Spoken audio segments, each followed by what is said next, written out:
So I started at Western. I went to University of Calgary to finish my degree, and it was the mountains, it was I think the big sky, the blue sky, that said I wanted to go somewhere else like that, and also where I ended up in Albuquerque. CUSO is still going today. I've left some brochures out there. This was our group of about 60 people. I put a red arrow on me there, heading for Asia, Malaysia, Thailand, and India. And that was 1968. I didn't know what I wanted to do after university. I had a BA general degree, psychology. I tried working in Homewood Sanitarium in Guelph one summer, decided I didn't want to be a psychologist, but really didn't know what I wanted to do. So I was walking around the University of Calgary, and I saw a poster, CUSO. I walked in and I applied, and within, I would say, 3-4 weeks, I was accepted. And I found myself in Borneo. This is Sabah. If you can see where Borneo is, that little speck, it's actually the third largest island in the world. I'll give you another map. This one shows where it is. Borneo is the third largest island in the world in the heart of Southeast Asia. It's really comprised of 4 countries. That's the East Malaysia, and I was in one state called Sabah, and Kalimantan, which is part of Indonesia, and a small sultanate called Brunei.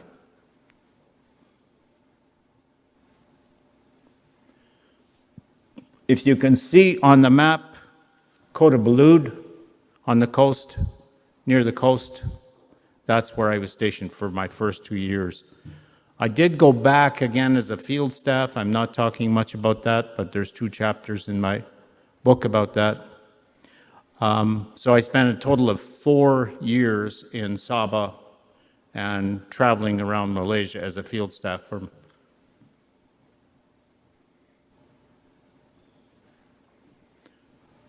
So there I am, the day or so after I arrived, and around the house at least, we wore sarongs. It was comfortable, tropical, no air conditioning in those days. Wasn't even heard of. And that was my house. I shared it with other volunteers I'll introduce. It was much like a summer cottage at Honey Harbor that my parents rented sometimes.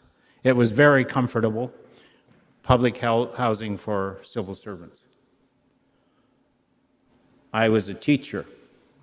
Right around the corner from my house was the highest mountain in Southeast Asia, Mount Kinabalu, and I'll show you some pictures of climbing that. It rises just out of the jungle of Borneo like nothing else. There's nothing else around it. It was magic to me, walking. That's the road to our school. The town looks like a dump, right? It's just some shop houses, about 30 shop houses in a semi-square. But within that are all these Chinese shopkeepers with restaurants, with goods for sale, and coffee shops, beer shops, where you can actually have a good talk about everything going on in the town. Today, Kota Belud is, and I'll show you a couple of pictures of that, it is a modern, bustling center. But that's where I lived for 2 years. Seen from my veranda, we're a bit up on a hill, so you can see the water buffalo people at that time, still today, to some extent, transport on water buffalo, kerbau we called them.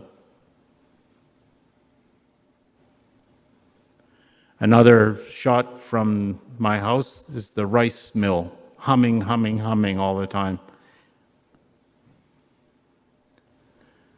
This is the town Padang, or place where everybody played sports, including polo.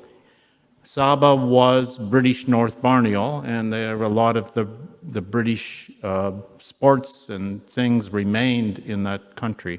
People spoke English to a certain extent, but if you really wanted to learn what's going on in the community, you had to learn Malay, which I did. That was the lingua franca for, say, the parents of my students. Corblud had a Sunday market every Sunday, and you had these people showing up from all over the west coast of Sabah with all their things to sell, maybe 500 people trying to sell, a lot of customers coming. So it was in a shady place, and people would assemble. This lady's making some kind of a snack out of a rice cake. It's called a rice cake of some sort. I'll talk about the people. This is where I taught. And when I arrived, the school had just been completed. And what they do there to build is just take the bulldozer and take all the trees away and then build on top of this flat plateau. So it was scorching hot. It was a scorching hot. We started around 7:30, but around 12:30, you'd just be perspiring and trying to teach like this, right? Keep your chest. So the shirt didn't stick so much. No aircon. Now I've gone back, I'll talk about that, but that is completely green. Everything is just grown over, trees, everything, just beautiful land. Everything grows so fast in the tropics. Some of my students, Asian, of course, but for me, I'm looking at very different cultures here. The little girl on the far side is Kadazan. Her people came to Borneo maybe 3,000 years ago. They speak a totally different language than the young lady that is helping, bending over there. She's Bajau. Her people came about 200 years ago. She's Muslim. The Kadazans are mainly animist or Christian. And the girl standing, smiling, she's what I say Sino-Kadazan or Chinese Kadazan mix, as many people are. Same with the young lady here at the desk. So these were the cultures and the religions that I was exposed to. More of my students. Note this young lady at the front here, because I'll point her out later if you can see her. The school was built, but it was like a shell. There was nothing there. There was no teaching aids. I wrote home, my parents' church in Elmira, United Church, and another KW project sent money, and I bought all this stuff for the school. The first time they had teaching aids. So it was my first development project, just to have something to teach with. And of course, all the other staff and everybody were very happy with that. Students wore uniforms like this. That would make them look all the same in terms of levels of income. They were equal. You could see if you look closely that some of the uniforms were tattered, a little bit dirty. One student I had to walk miles to school, crossing rivers to get there every day. He couldn't afford the scholarship money to stay at a hostel, but he was determined to get an education.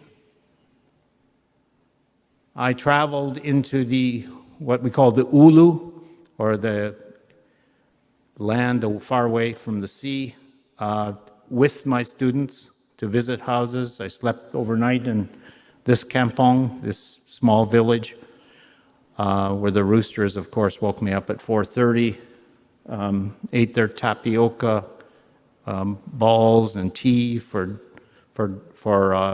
breakfast, and went on my way with my student friends. So this was part of the adventures.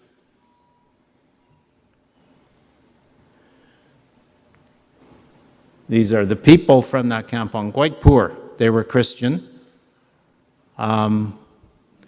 Probably a Baptist, I can't remember exactly, church group.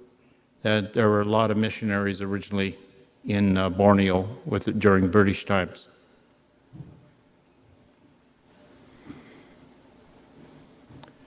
We went to the seaside with the students and had a great time. We had to keep our little bit of distance with the students because they were very respectful of us as a teacher, but we would go on some tours with them, that sort of thing. We did not mix in an open way because in Asia, really, the Chegu, or Enche Guru, that's a teacher, is the mighty person, has a lot of authority. So we had to keep that line. I went to many weddings and funerals, Muslim funerals, in this case the Bajau people who had come from further south in Indonesia and the Philippines, who had come about 200 years before. Many of them, they were very politically important. They remain very politically important in Sabah. So you have the opportunity to go and sit there and sit there and sit there. And as you can see, they're not supposed to smile when they're getting married, which I'm not sure why, but there's no joy. It's supposed to be shown. I visited many Muslim households mixed with basically meeting the women in Malaysia, although there is some influence of Saudi Arabian Islam coming in and all the money. It's a moderate Muslim country, just like Bangladesh, where I also lived, and all this nonsense about Islam that's going on in the world today is just that nonsense. It's a very peaceful religion, and it has the same values as Christianity in terms of how you get along with others, including Christians, including Buddhists. We spend a lot of time in kadais, or shops, having a coffee, having a tea, having a beer, and talking. And I learned a lot of my Malay just right there, talking to people in Malay. And that's a lot of the entertainment you had in the small town. There was no cinema. There was nothing much else to do. I wasn't alone. I had two wonderful Peace Corps, American Peace Corps people with me. And Peter lived in my house. The book is dedicated to him. He is now deceased. Kadi is still in San Francisco. They were not married or anything. They were both from San Francisco. And this was the 60s, right? They had just left the place after the Summer of Love. And we really did hit it off, and I got to know Americans this way for the first time. In this particular slide, the fisherman's warning us not to swim on the beach. We had this 10-mile-long beach really close to Kota Belud. Sharks are there.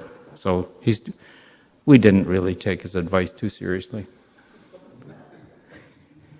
My motorcycle is an instrument of mobility, and I bought it from a British volunteer. It becomes a kind of a magic thing for me. I always had to fix it on the side of the road, trying to repair it, and people laughing, or just looking at the orang putih, or white man, trying to fix, because most of the orang putih, or the white men, they had known were high uppity-ups, and the volunteers, we had very little money.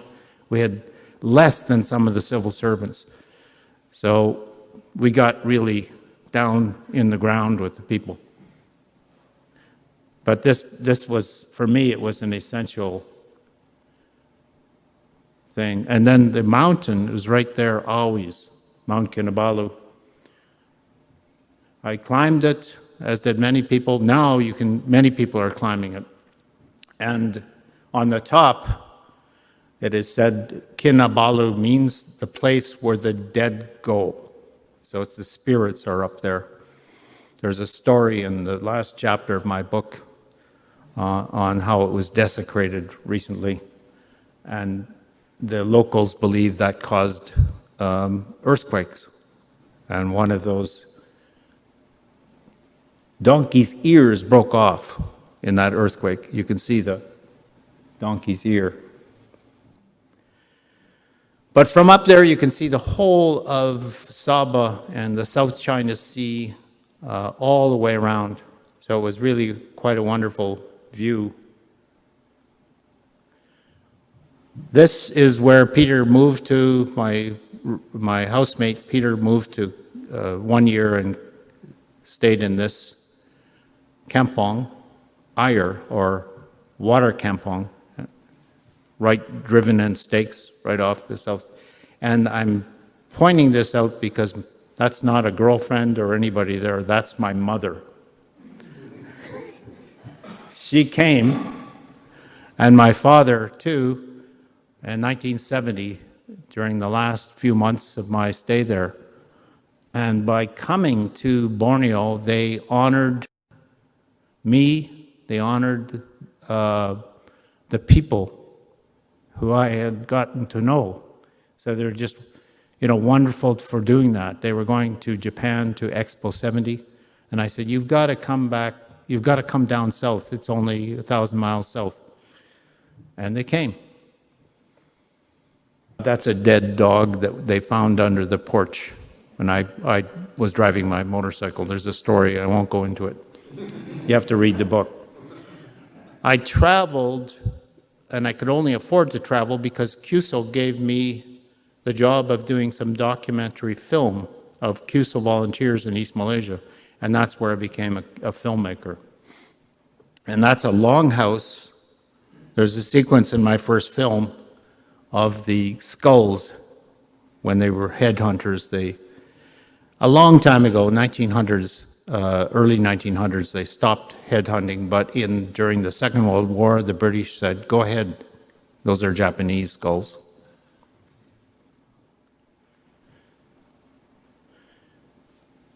This is the road that I had to travel in and out of Kota Balud, going to the capital. So it's really, I would say, a winding, dangerous road. My parents, when they went over it in the Land Rover, they almost died.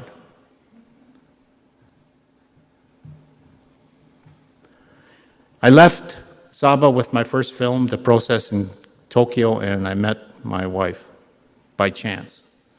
And the stories are about Elizabeth and meeting her in the book. And we got married in, of course, Zambia, Africa. And I was a filmmaker for CUSO for about 2.5 years, and then I became, after the second stint in Sabah, I was a filmmaker for IDRC, International Development Research Centre of Canada. Here I am trying to film oysters, oyster culture in the tropics, sunk in the mud. The Borneo jungle, I went back in 1987, and a lot of it had been cut down for oil palm. There's the scene of, it looks like nice and green, but actually most of the jungle is gone. And this slide shows you what happened, I think because of greed and politics, if you can see it. 1950 at the top, jungle coverage, tropical rainforest. And 2020, it's gone. So it's just like the Amazon jungle. This is supposed to be providing oxygen for us to breathe, and a lot of it has disappeared. This was a big disappointment on going back as a filmmaker in 1987. These guys were the orangutan, orang-utan, man of the jungle, are in great danger. And I went to a rehabilitation center where I met an orangutan by the name of Sally, who didn't like white women, but I was okay. she bit. I went back at that time to see my students, just married with family. See, that guy is Go Enkien. I'll mention that because he comes up again. That's Go Enkien and his wife and daughter. 2 daughters, I think. Another Sarimayan is somebody that my parents supported to finish her high school. And she's living in this house now. So change has happened. These people are no longer poor. I then got a sabbatical to go to the Florida State University from IDRC, where I did a master's in communication, and that started my writing career. And I soon was off to UNICEF in Bangladesh as a communication officer, running teams of people rather doing things myself. I had 2 very successful projects. MENA is especially still going. It's on empowering girls, animated films, comic books, books in textbooks in school, even exam questions on MENA now. It has become part of the culture of South Asia. And Sarah ran for 10 years as a commercial project out of Cape Town. Wherever I went, my family followed us. And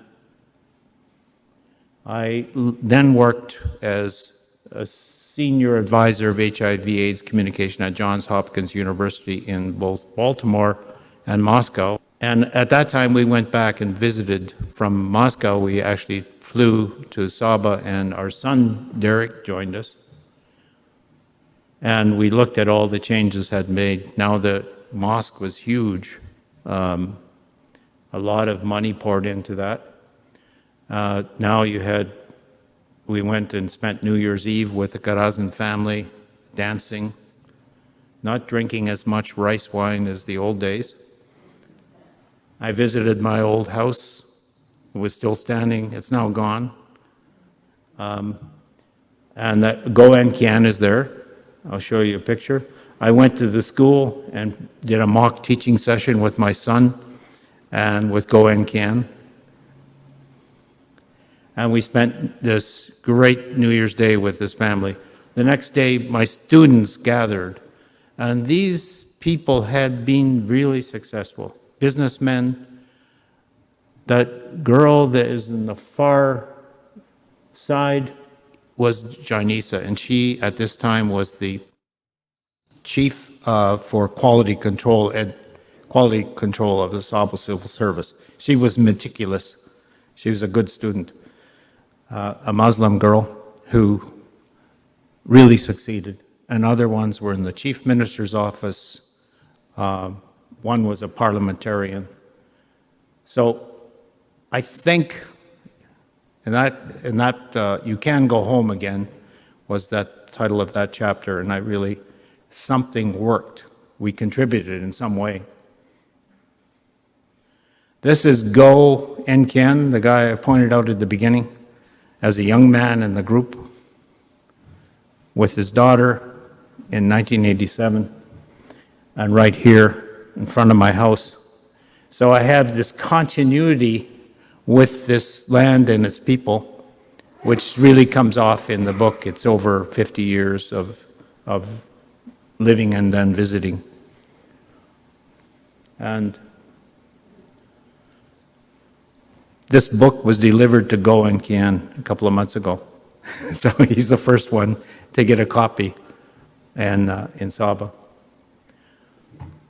I then became the director of communication called Communication for Change, Sea Change, in Washington, D.C.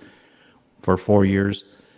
And that was my biggest responsibility, working with the U.S. government, who was our funder, and 150 staff around the world, putting through $110 million of programming in just about 4 years. So that was my last job. Then I started writing. And it all began in Borneo.